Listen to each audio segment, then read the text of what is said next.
All right. So moving on to the Holdovers. Kevin, can you give us a synopsis?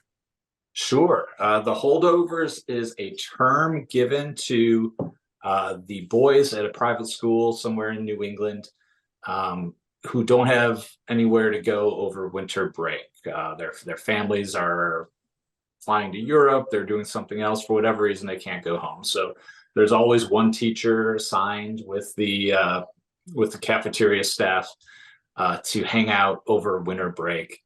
And the the holdovers this year are many people, but we focus on Paul Giamatti's character, who plays an uptight, kind of lost his zeal for teaching professor, kind of old stodgy professor. We have Divine Joy Randolph playing the head of the cafeteria, and they really focus on Dominic Sessa, I believe his name is. He plays the teenager who is the predominant holdover out of all the holdovers, and it's a story about those three people.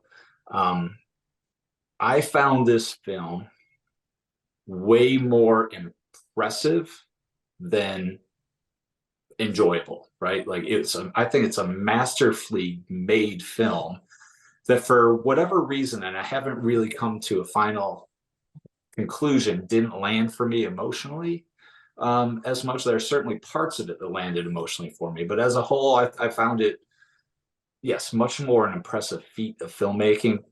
One thing, the acting, Paul Giamatti, he's been around long enough. I think you kind of just expect greatness from him whenever he's on screen, and you get it. Divine Joy Randolph has not been around as long, but I've seen enough for like in Dolomite, My Name, and Only Murders in the Building to know that she's probably going to be great, and she definitely is. She's amazing in this film. Lots of awards so far in award season for the both of them. But I think just the performance that blew my mind the most was Dominic Sessa's performance as the student. He has never really acted before, and he is, like I said, on stage with Paul Giamatti and Randolph. It's just I was astounded. How did he not get blown off the screen? I mean, not only does he not get blown off the screen, he completely holds his own with the two of them. I found that fascinating. Like I said, the filmmaking is next level. I really love the story structure. How it feels. I feel like it works the way that recollection and memories work. Um, a lot of the scenes seem to end abruptly, and then there's what I found kind of awkward time jumps from scene to scene. But it felt to me that's kind of how memory works, right? Like when you remember a 2 or 3 week period of your life, you don't remember every moment. It's kind of a jumble of significant moments to you. So and the establishing shots of this idyllic northeastern town are just beautiful. Kind of like the way you would remember something like that. Like the cinematography is so good that it feels like you're, when you revise your memories to remember how something looked great. That combined with the 70s grainy film stock that they use, yeah, it feels like someone's reflecting on this, that it happened long ago. And I one of the more fun things I found myself thinking about after the film was whose recollection is it? I think it could be any of the three main characters looking back on this time. Um, yeah, I think David Lynch is the master of making films that are dreams, and I think Alexander Payne here made a real masterpiece of memory, how memory feels. What about you two? What do y'all think? I appreciate what you just said about it being kind of a memoryscape type Mm-hmm. of situation. I didn't think of it that way. Um, yeah, that's really interesting. Um, Overall, I really did like. In fact, in my notes, I wrote down the first word, nostalgic. Yeah. So kind of in line with what you're saying. The writing is great and Divine. She did she did do a really great performance, but I would say that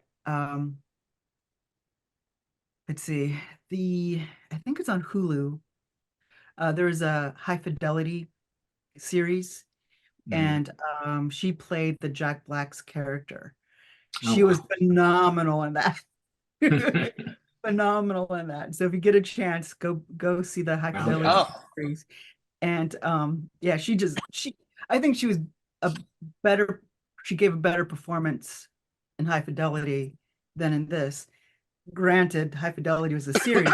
There's a lot more room to breathe and expand and perform. Um, but the character range is much more massive in the High Fidelity series than this one. But still, she's really a phenomenal actress. And I agree, Kevin, that kid just coming out of nowhere. Unreal. Unreal. And he looked older than he looked older than his teenage years, but I think it served him well because having a father who's institutionalized and his mother kind of throwing him away, Mhm. that will age you as a young For person. sure.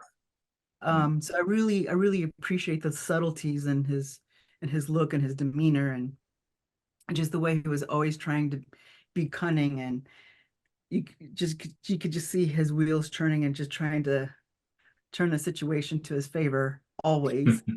Um, so yeah, that's what I got to say about it. Bo, Nice. what about you? I will agree with you. I mean, as far yeah, I'm with the both of you. Dominic Sessa is incredible. Well, I mean, for a breakout performance, I mean, it's pretty incredible. I can't praise Divine Joy Randolph enough. Mhm. I I watched.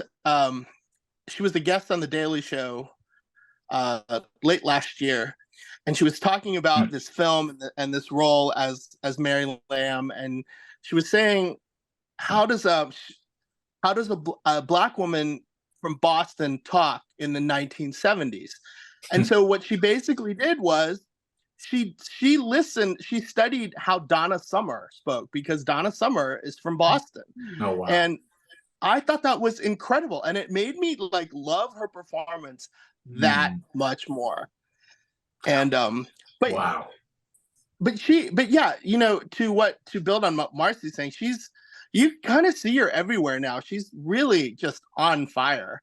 And if I can make a prediction, I think she's gonna get supporting actress for the Oscar. I really do. And I'm rooting for her to to get it as well. Um, Paul Giamatti, I had to watch this movie a couple of times. Uh, I am not the biggest Alexander Payne fan. I definitely think this is one of his better films. In my initial viewing, I thought, okay, the Paul Hunnam character, Paul Giamatti's playing, grumpy guy. That's, oh wow, what a stretch. That's But I shocking. but I watched it again, and I think I had a little more of an appreciation for his performance in the second viewing. Like, I've never seen him do that like that. He had did you notice he had those googly eye things in the film? Mhm. But really, I've never seen him do that before. So that was interesting, and just revisiting the performances, and just the three of them, just spending time together, I and sort of the Paul Giamatti character just learning to, I don't know, be more of a less less uptight person, I guess. So but I definitely, yeah, Divine Joy Randolph is my she she's the highlight of the film for me. Mhm. So, Kevin, how many X's would you give it? I'm going to give it 4. I'm gonna give it 4 X's. And again, You know, it's interesting, Bo. You said you rewatched it. I didn't really have a huge desire to rewatch this, but after just hearing you all talk about and discuss it, maybe I need to. Maybe one more viewing and I'll find what that emotional piece that I'm that would connect me to that film that I'm missing. So, you know, that's again impeccably crafted film across the board. Every single element of filmmaking is outstanding. Um, but yeah, I'm gonna give it 4. Bo, how many X's? 3.5. And I think I'm picky, and I think that's pretty good for me. I'm gonna give it a 3.5 as well. Okay. Yeah, I mean, I enjoyed it, but there's room for improvement. Not improvement, but we'll just 3.5. I don't need to justify. It's just 3.5. So Kevin, what would you pair the All right. what would you program the block? So my Gen X film that I would pair with The Holdovers.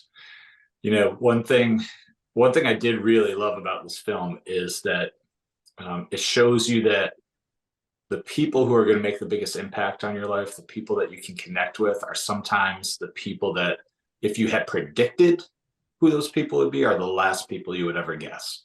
I love, the motley crew of these three being stuck together and finding out that, yes, that person who I just dismissed either through stereotype or because they're my teacher who does nothing but terrorize us and he can't be human. These people that you just kind of brush aside in your mind turn out to have, like I said, just some of the most impactful influences on your life.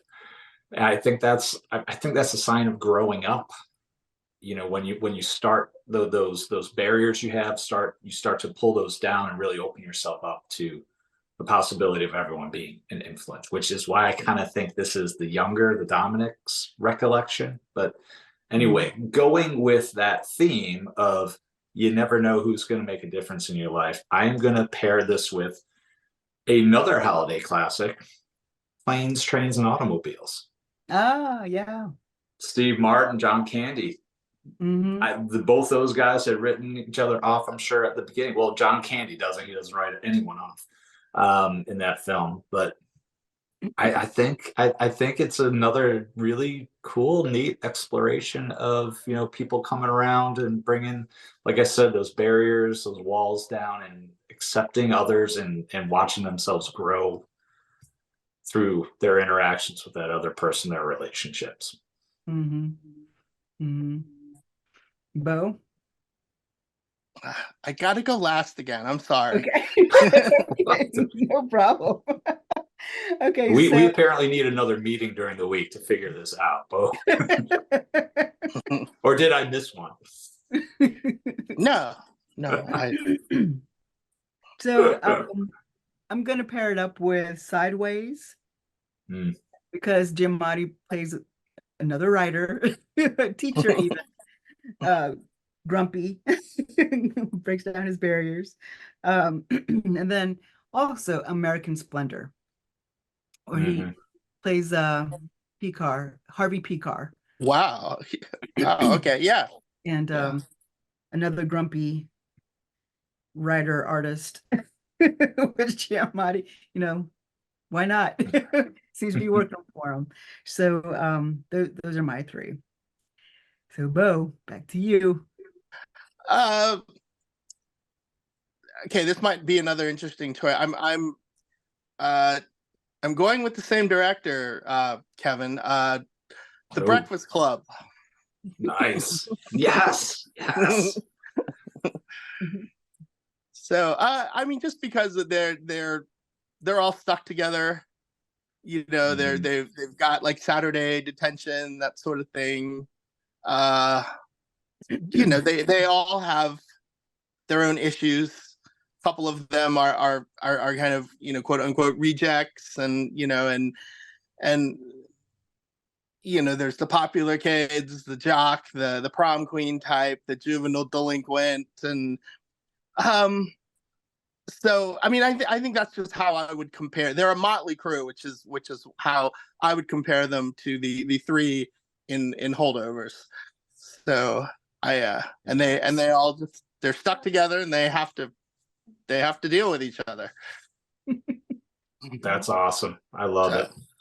Okay, Yeah. well, I'm glad. I'm happy you went last.